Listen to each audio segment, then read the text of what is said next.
Bon, dans cette vidéo, je vais pas être extrêmement précis, ce sera vraiment brouillon, même très brouillon. Ça fait un petit moment que je n'ai pas fait de vidéo, que je n'ai pas publié sur ma chaîne YouTube Parlons Autisme.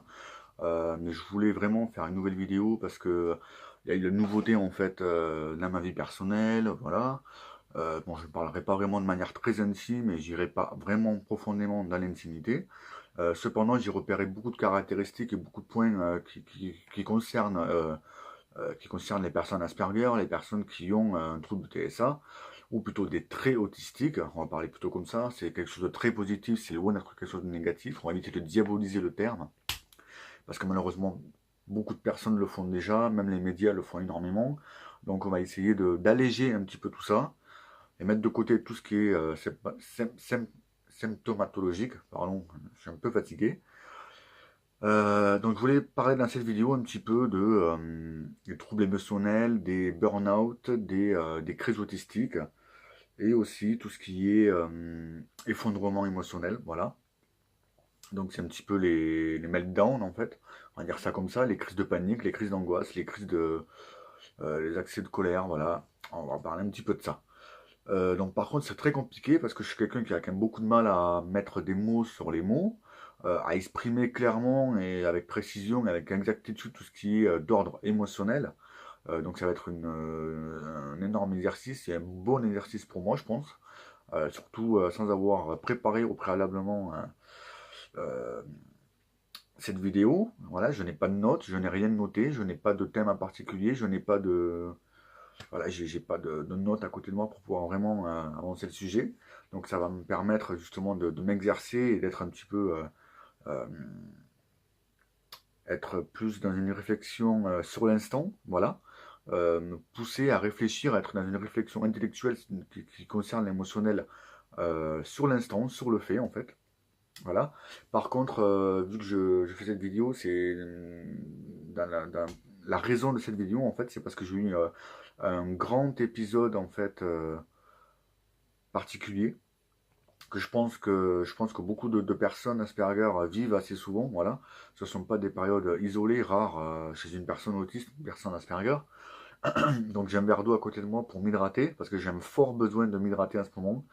Oui, parce que du coup, enfin, il y a eu un mélange un petit peu de tous mes ressentis, mes sentiments. Je ne savais pas du tout qu'est-ce qui se passait en fait au fond de moi. Donc du coup, j'ai tout mélangé. C'est ce qu'on appelle un petit peu l'alexithymie. Mais une forme de névrose également, voilà, une forme de dépression, voilà, c'était un petit peu anxieux généralisé, plus détaché, c'est une déréalisation un petit peu particulière que je vis assez souvent, où je me détache tellement de la réalité que j'oublie en fait que je fais partie d'un monde, je fais partie d'une sphère sociale, je suis citoyenne, voilà, j'oublie totalement, je me dis mais enfin, j'étais bien dans ma bulle en fait, j'y étais très très bien, donc en gros je me suis carrément détaché, je suis parti très très très loin, mais vraiment très loin. Euh, si vous voyez que je regarde en haut, alors qu'en fait l'objectif il est en bas, c'est parce qu'en fait le téléphone est à l'envers, j'ai dû adapter pour que je puisse faire la vidéo correctement. Et je ne sais pas en fait où il faut regarder exactement, donc je me vois à l'écran, mais ça vise en haut. Bon, c'est pas grave. C'est une petite aparté pour expliquer ce n'est pas une fuite du regard, loin de là, mais j'ai du mal voilà, à me concentrer sur l'objectif. Alors du coup, des réalisations, névrose, anxiété, angoisse, insomnie également, très très forte insomnie.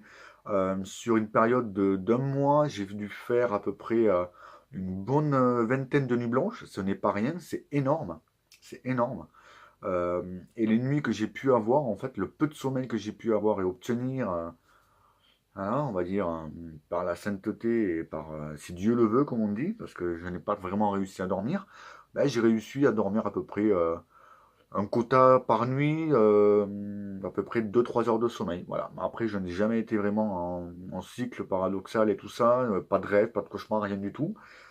Donc, difficulté à me concentrer, difficulté à être reposé, difficulté à réfléchir, difficulté à être rationnel, pardon, troubles nutritionnels, euh, voilà. Donc, j'ai dû refaire un régime un petit peu, me remettre à la diète pour ajuster tout ça, pour aller mieux. Et ça, c'est hyper compliqué parce qu'il faut priver le sucre, enlever le sel. Enfin, particulièrement pour moi, c'est plus de café, plus de sel, euh, prendre du thé, des infusions, manger vraiment protéiné, mettre un petit peu, diminuer l'apport en glucides et en lipides, parce que l'énergie n'est pas vraiment bonne, parce que je suis dans une inaction et purement dans la réflexion, ben, j'ai beaucoup d'énergie, mais je ne dépense pas, parce que je ne vais pas vraiment à l'extérieur. Je suis un petit peu dans une agoraphobie dans ce genre d'instant, de période, donc c'est très compliqué à gérer. J'ai dû reprendre un petit peu le sport pour me dépenser un maximum, mais pourtant je me suis dépensé. J'ai fait du cardio, je me souviens, la première fois où j'ai repris le sport, là, il n'y a pas très longtemps, c'était il y a une semaine, ça a été hyper rapide par contre. J'ai sculpté mon corps en une semaine, ce qu'une personne neurotypique devrait faire en un mois. Mais bon, c'est comme ça. Peut-être que les autistes sont particuliers au niveau de l'anatomie. Voilà, bon après, je pense que c'est plus nerveux qu'autre chose. Je pense que le système nerveux, il a pris le dessus, il a consommé et brûlé des graisses et des calories d'une manière phénoménale. Mais pour revenir un petit peu à tout ça, pour revenir au sujet que je voulais traiter dans cette vidéo, c'est l'alexithymie, la difficulté à trouver des mots, à mettre des mots sur des mots. Parce que je souffrais intérieurement, mais je ne savais pas ce que c'était. J'ai pu le remarquer, en fait, j'ai senti comme s'il y avait un truc, quelque chose qui me tirait vers le bas. Je n'en ai pas vraiment bien du tout. Je sentais que ouais, tout partait dans tous les sens. Je ne contrôlais plus rien, j'en avais plus la maîtrise de mon quotidien, en fait. Mon emploi du temps était vraiment instable. Je me levais j'avais de plus en plus de mal à me lever, de plus en plus de mal à m'endormir. Je me disais qu'est-ce qui se passe et au final en fait je me suis rendu compte que la majorité des troubles psychiques en fait hein, c'est un désordre émotionnel en fait venait du fait que j'avais peut-être trop dépensé parce que j'étais en fond dans j'étudie la philosophie voilà j'étais en plein dans mes cours c'est personnel hein, c'est une passion en fait je m'intéresse énormément à la psychologie et tout ça donc euh, je m'intéresse à des sujets qui sont très compliqués et très complexes à comprendre. Et c'est dans une minutie, il faut être vraiment assidu. Ça demande beaucoup d'efforts, beaucoup de concentration. Et je pense qu'il y a eu une période justement où j'étais en même temps dans mes passions, dans mes modèles restreints, en plus en train d'étudier, de me concentrer. Et j'avais en même temps autour de moi plein de bruit, plein de facteurs environnementaux qui m'empêchaient, qui me troublaient, qui me stressaient, qui me contrariaient. Des gens qui me contactaient, qui me disaient ça te dirait pas d'aller boire un verre, ça te dirait pas de faire une sortie ce soir, d'aller voir le coucher du soleil, d'aller faire une balade en nature et tout ça, ça ne m'intéressait pas, je n'y arrivais pas. J'étais vraiment perdu dans mon modèle restreint, ça m'a complètement, ça m'a contrarié en fait toutes ces demandes extérieures, plus aussi les histoires personnelles, voilà, tout ce qui est un petit peu d'ordre familial, la vie de couple, les amis. Euh, j'ai aussi des liens particuliers avec mon passé, donc ça traîne, c'est long. Voilà, parce que enfin, c'est très personnel, je n'en dirai pas plus. Cependant, voilà, ça prend tellement de place en fait qu'on ne peut plus se concentrer, on ne sait plus où mettre de la tête, et je ne savais pas du tout où mettre de la tête. Et je me suis mis dans un état en fait psychique vraiment où ça n'allait vraiment pas bien, mais vraiment pas bien dans le mauvais sens. En fait, je partais sur une autodestruction, une auto-dévalorisation, une auto-intimidation et c'était vraiment de l'auto-sabotage, sabotage, pardon, de mon être, en fait, de ma propre conscience, en fait. Ça m'arrive assez souvent, en fait. Je me rends compte de temps en temps, déjà de un, que j'ai le syndrome de Peter Pan, parce que c'est pas quelque chose d'isolé quand on est une personne Asperger, mais ça, après, c'est lié à mon vécu, à mon passé. J'ai eu des parents qui n'ont pas été là pour moi, qui ne m'ont pas habitué à être responsabilisé, à être autonome. J'ai dû apprendre par moi-même. Donc, j'ai appris vraiment tout ce qui était essentiel pour vivre. Mais après, il y a beaucoup de choses, j'ai du mal. J'ai encore cette difficulté à aller de l'avant et à me jeter en fait dans la gueule du loup en quelque sorte. Parce que pour moi, la sphère sociale, c'est un petit peu se jeter dans la gueule du loup. C'est quelque chose qui a l'air très dangereux, très nocif, très toxique, bruyant, avec beaucoup de mouvements. On se dit, mais comment je vais faire pour rentrer là-dedans? Donc il faut trouver l'astuce pour pouvoir s'y insérer et y rester. Donc c'est compliqué parfois, surtout dans ce type de période. Et en fait, j'ai eu des troubles alimentaires tout simplement parce que je prenais en fait, à bout d'un moment, j'avais faim et je ne le repérais pas. Je pensais que c'était autre chose. Je situais le problème ailleurs. Je me disais, ah, je me sens pas bien, je suis triste, alors que j'avais faim. Après, je me disais, ah, je suis essoufflé, alors que j'avais soif. Ou alors, j'ai du mal à me concentrer, j'ai du mal à être beaucoup plus, à mémoriser, à vraiment être en plein dans les recherches que je faisais. Alors qu'en fait, c'était juste le manque de sommeil. Après, il y avait aussi cette forme j'étais dénué d'empathie, impossible d'être dans la compassion, d'être dans la compréhension. Je me suis mis à juger, critiquer, à être véhément, reptilien. Euh, Après, je vous préviens, hein, mais moi, je suis quelqu'un de très caractériel et qui peut partir vraiment dans tous les sens. Après, je sais pas si c'est typique chez les hommes, je n'en sais rien du tout. Je ne suis pas là pour faire une généralité.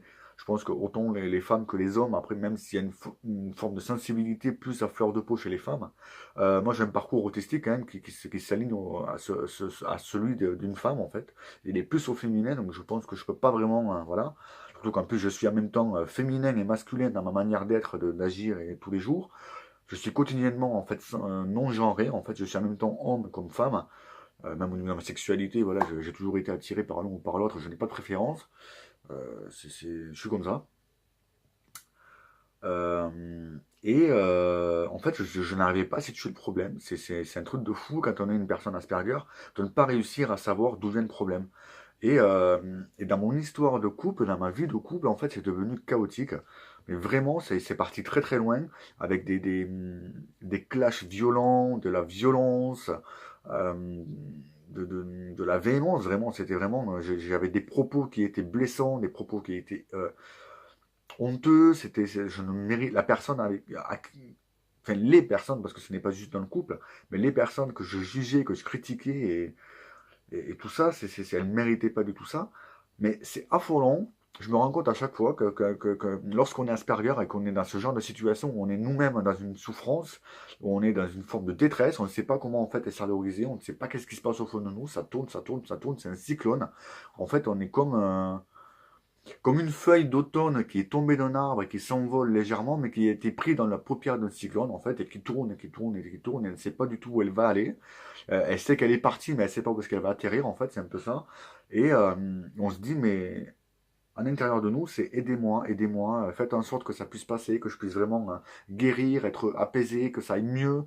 Je n'en peux plus, c'est brainstorming, quoi. C'est fatigant, c'est lassant, c'est exténuant, ça pèse. J'en ai eu des migraines, des céphalées, des acouphènes, des pertes d'audition, mais vraiment avec une incapacité de comprendre ce que les gens me disaient quand ils parlaient. J'avais une fréquence, en fait, j'avais en fait comme si mon cerveau avait filtré certaines fréquences, il les avait supprimées en fait pour aller mieux. Donc j'attendais que certaines fréquences.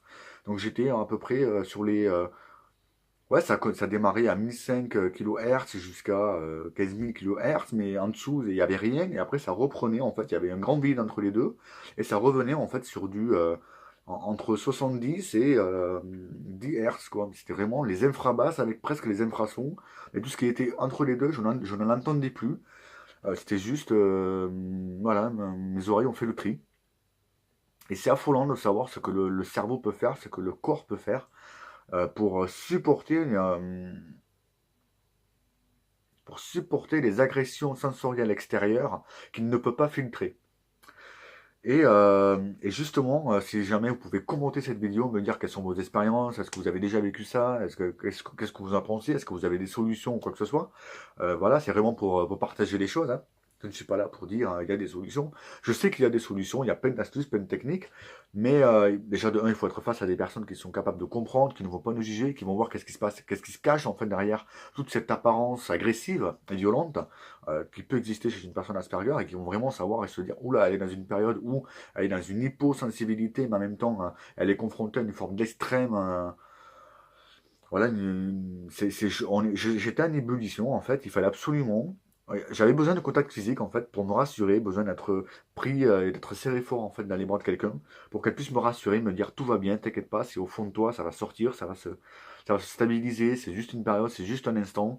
Voilà, t'as accumulé, t'es monté en pression. Au bout d'un moment, la cocotte minute, elle a explosé, ça a été vraiment une implosion en fait émotionnelle.